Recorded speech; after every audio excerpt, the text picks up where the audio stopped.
Assalamualaikum warahmatullahi wabarakatuh. Hai teman-teman, kali ini saya akan mengelaborasi pemahaman yang telah saya dapatkan mengenai pemahaman sebagai capaian belajar UPD.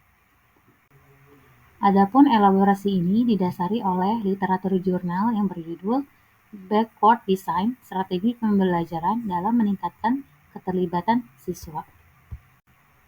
Konsep dalam pemahaman UPD terbagi menjadi 6 aspek, yaitu dapat menjelaskan, menafsirkan, menerapkan, memiliki perspektif, dapat berempati, dan memiliki pengetahuan diri.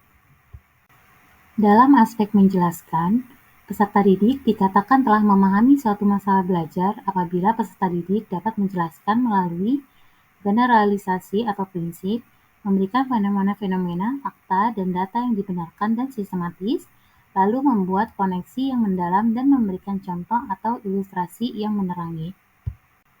Lalu, dalam aspek dapat menafsirkan, peserta didik dikatakan telah memahami suatu masalah belajar apabila dapat menafsirkan dengan cerita-cerita yang bermakna, menawarkan terjemahan yang tepat, memberikan dimensi historis atau pribadi yang terbuka untuk ide dan peristiwa, membuat objek memahami pribadi atau dapat diakses melalui gambar, anekdot, analogi, dan model.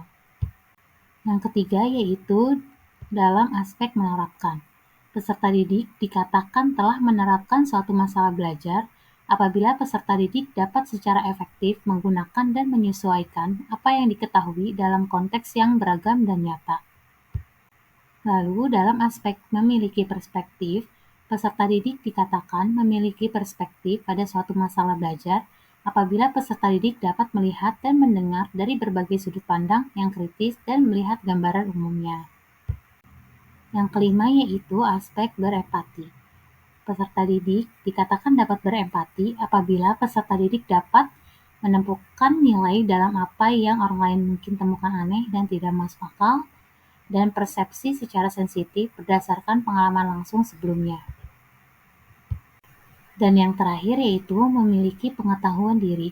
Peserta didik dikatakan memiliki perspektif pada suatu masalah belajar apabila peserta didik dapat memahami diri sendiri yang menjadi kekuatan, area yang perlu dikembangkan, serta proses berpikir dan emosi yang terjadi secara internal, lalu menyadari apa yang tidak kita mengerti, dan yang terakhir yaitu renungan diri, renungkan arti pembelajaran dan pengalaman.